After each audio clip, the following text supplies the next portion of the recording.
Control, this is Aegis Station Kilo. We have multiple fast movers bearing 270, altitude dropping, speed. Control, speed is reading Mach 9. Confirm Mach 9. That can't be right. Recheck. Confirmed Mach 9. Tracking multiple hypersonic objects inbound from northwest sector. Aegis is cycling. SM-3 cannot generate intercept solution at this velocity. Repeat, SM-3 cannot generate intercept. Objects are maneuvering. This is not a standard ballistic profile.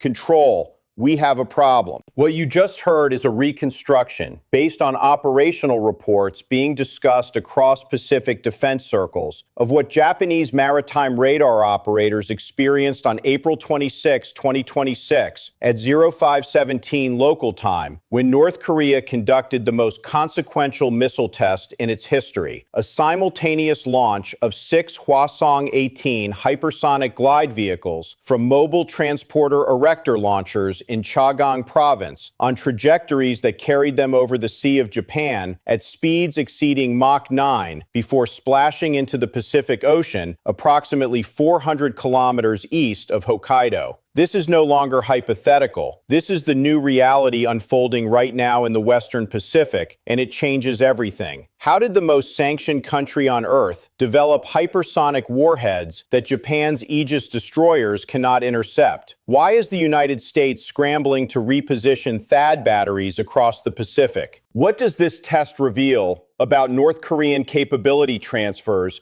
that intelligence agencies failed to detect? And what does it mean for 37,000 American soldiers stationed in South Korea and another 54,000 in Japan who just discovered that the missile shield they were told would protect them has a hole the size of the Korean peninsula? Stay with us. If you want raw analysis that respects your intelligence, hit the like button, subscribe, and turn on notifications. Drop your thoughts in the comments. The Hwasong-18 is North Korea's most advanced ballistic missile, a 3-stage solid-fueled intercontinental system with an estimated range exceeding 15,000 kilometers. But the test on April 26th was not a standard ballistic launch. The 6 vehicles launched from Chagang province separated from their boost stages at an altitude of approximately 120 kilometers, and then, instead of following the predictable parabolic arc of a conventional ballistic warhead, they transitioned into hypersonic glide trajectories, depressed atmosphere-skimming flight paths at speeds between Mach 7 and Mach 9, executing lateral maneuvers of up to several hundred kilometers from the original ballistic plane. These maneuvers are the critical capability that transforms the Hwasong-18 from a weapon that can be intercepted into a weapon that cannot.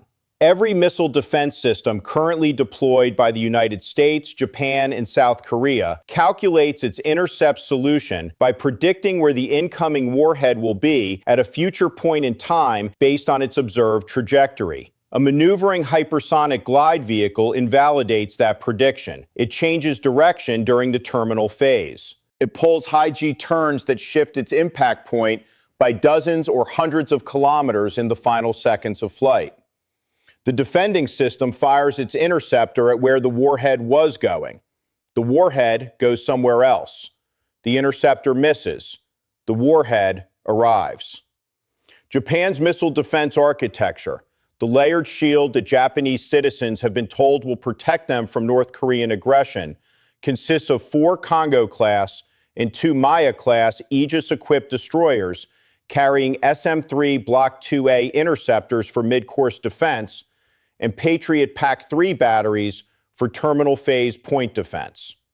The SM-3 Block 2A is a sophisticated and expensive interceptor, costing approximately $36 million per round, designed to engage ballistic warheads on predictable trajectories in the exo-atmosphere.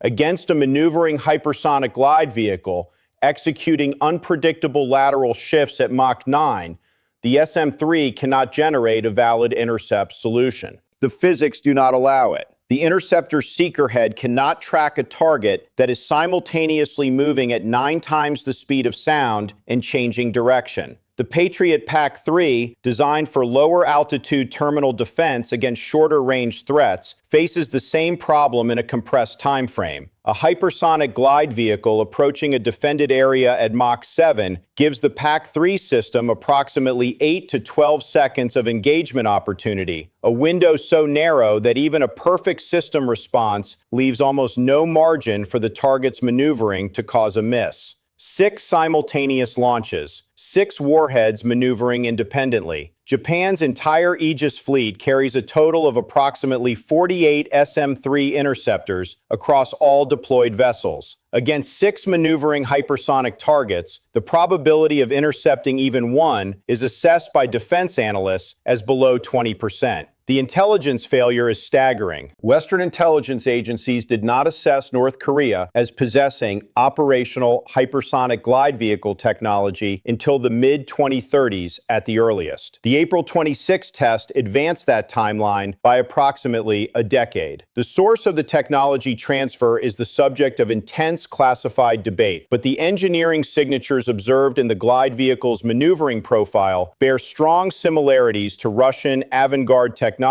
and Chinese DF-ZF glide vehicle characteristics, suggesting a technology transfer pathway that bypassed every sanctions enforcement mechanism, every export control regime, and every intelligence surveillance operation that the combined Western intelligence community has directed at North Korea for over 2 decades. Someone shared hypersonic technology with Pyongyang. The intelligence community does not know who, does not know when, and did not see it coming. That failure, in an era when the United States spends over $90 billion per year on intelligence, is not just embarrassing.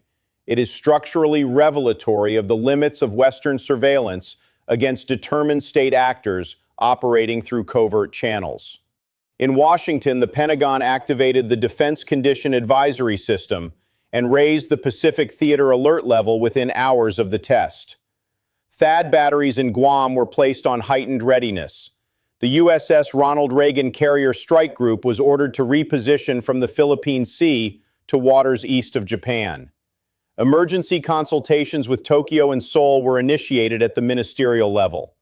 In Tokyo, the reaction approached national crisis proportions. Prime Minister Kishida's successor convened an emergency session of the National Security Council and reportedly authorized the immediate acceleration of Japan's indigenous hypersonic weapons development program, a program that was not scheduled to produce operational systems until 2032. In Seoul, the South Korean military raised its alert condition to DEFCON 3, the highest peacetime readiness level, and activated its kill chain preemptive strike protocol for possible use if North Korea conducts additional tests. In Beijing, China's foreign ministry issued a pro forma call for restraint, while the PLA's Strategic Support Force quietly analyzed the test data for what it reveals about North Korean capability development, capability that China has both facilitated and fears in equal measure. In Moscow, Russian analysts assessed the test with professional recognition, noting that the glide vehicle performance closely matched parameters that Russian engineers have achieved with the avant-garde program,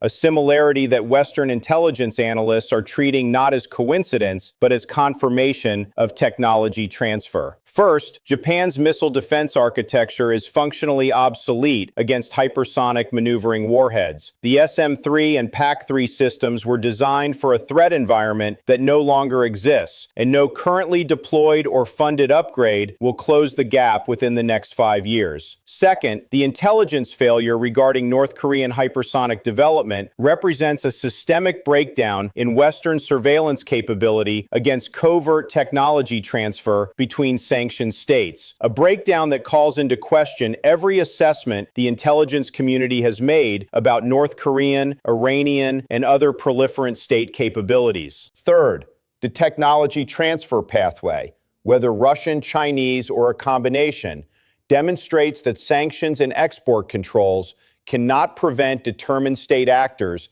from sharing their most advanced military technologies when they perceive a strategic interest in doing so.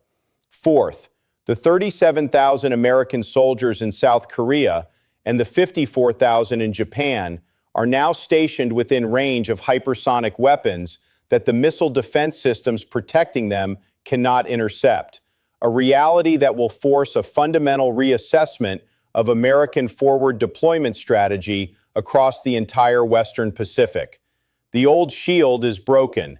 The shield that was supposed to protect Japan, protect South Korea, protect the American forces stationed in both countries from the threat of North Korean ballistic missiles, was built for a world of predictable trajectories and obedient physics. That world ended on April 26, 2026, at 05:17 local time, when 6 objects moving at Mach 9 began maneuvering across the sky in patterns that no interceptor on Earth can follow, and the operators staring at their screens realized, with the cold certainty of a diagnosis that cannot be argued with, that the system they had trusted was not designed for the threat they now face. What do you think the U.S. should do? Can the missile shield be rebuilt, or is hypersonic offense permanently ahead of defense? Drop your honest thoughts in the comments. We read every one. If this opened your eyes, hit the like button, subscribe, and turn on notifications. Until next time, stay sharp.